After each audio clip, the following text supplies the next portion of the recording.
Hey, what's up, YouTubers and blade lovers? Welcome back. This old sword. What do we have here? It is not a flipper.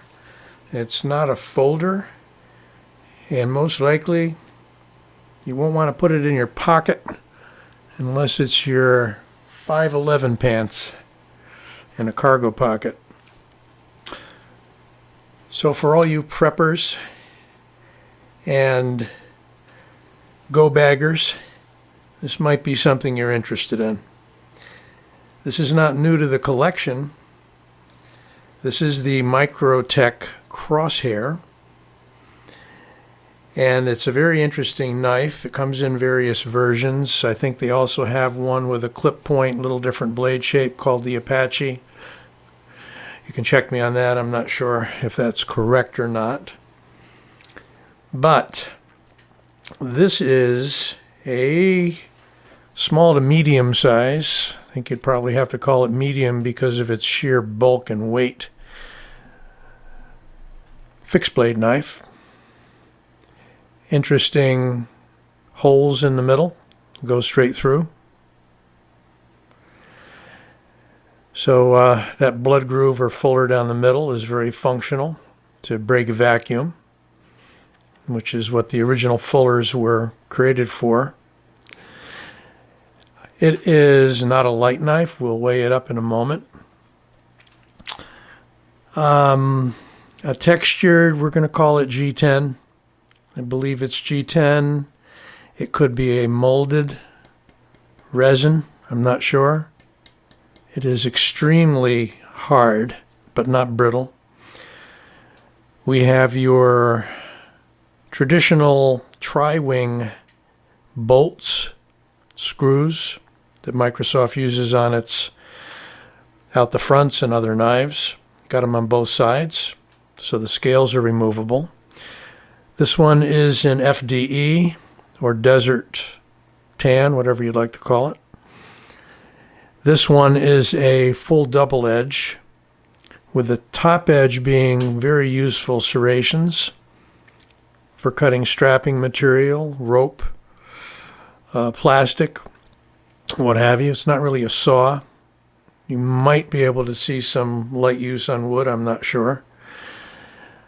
A little tough batoning with this guy unless you hit it up here where the jimping is. Very aggressive, useful jimping. The entire blade is covered with a Cerakote, I believe, of that tan. This one, and there's your logo, by the way. Name, date of manufacturer is 11/2011. Serial number under that. And the name, Crosshair, up above that. This one, see if I can find where. There it is. This one is in D2. Funny thing is, I had asked for the S30V model from the retailer. They ended up sending me the D2 version. He gave me a nice discount when I told him he sent me the wrong one. And he did not have any S30Vs in stock. However, D2 is a very tough steel and might be more suitable, especially with this coating on it, for outdoor use. Now, have I put this to the test? No. It's got the original factory edge. Has not seen any use. The only modification I made, and you may hate me for it if you're a lanyard lover. Is that like a landlubber? I don't know.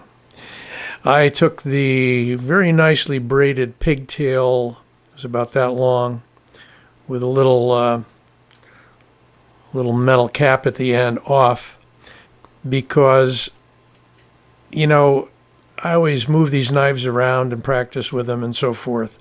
And that darn thing, every time I go like this or move the knife, it would come around and whack me on the hand. And I said, enough of that. Certainly it had enough paracord on there to act as a survival cord where you could lash this to a pole, make a spear out of it, and what have you. But I chose to take it off. I did keep it, and there you go. Possibly I could reattach it if I wanted to. If I sold it, it would go along with the knife, and the owner could do what they wanted to. So what do we have here? By folding knife standards, we have a large knife. From the point to the handle, we have 10 1/4 inches. We have a blade length of 5 inches with a sharpened edge of 4 3/4. We have roughly 2 3/4 inches of saw teeth, serrated edge, that is.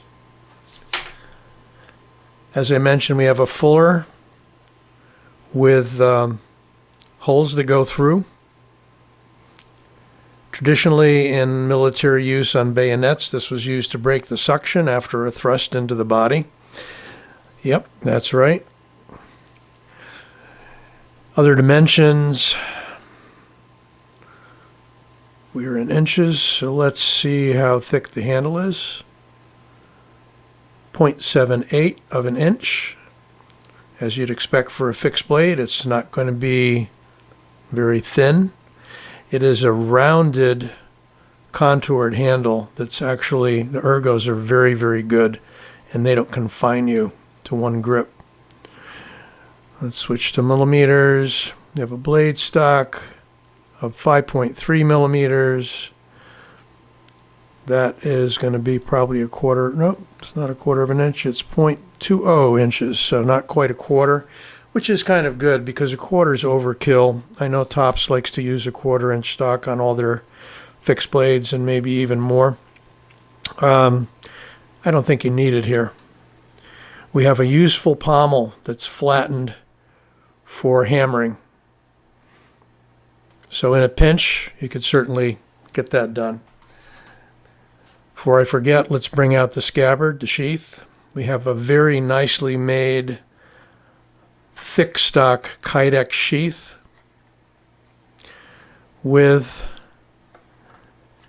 kind of a double tech lock. I'm not sure they call it a tech lock. Maybe it's a double tech lock. And this double tech lock, I believe, this is supposed to act like a lock, but you can get away without pushing that.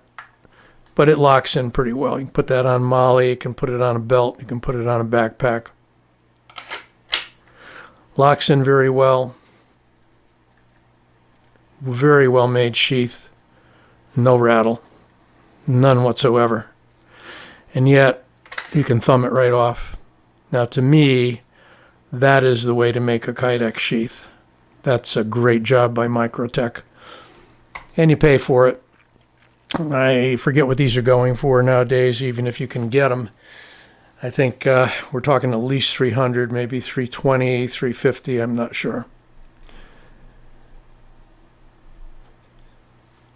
Well, why don't we do some comparisons just for fun? Freak. Getting all my names wrong these days. There's so many of them, can I say? So it's not a huge knife as far as fixed blades go, but it's beefy. Alongside the Rat 1. Not going to say any of the folding knives are larger or even close, but they are folding knives. And there we have the Griptilian. So any of these folders would make a nice companion to this fixed blade, but it might be something you keep in a Bugout bag, go bag, whatever. It's certainly not so large that it's not compact enough to fit in one. Backpack, rucksack. See? Just nicked myself. That is not a choil you necessarily want to use. I just tried stuffing my finger up in there. If you're careful, you can get the side of your finger in there. This knife has bitten me more than once. Not a biggie, just a pinprick. I won't show you any gory, blood-dripping details. I'll be back. I'll survive for another day. But the Microtech Crosshair in D2 is what we're looking at. And that's our fixed blade of the day. Enjoy, give it a like, and subscribe. This Old Sword signing out.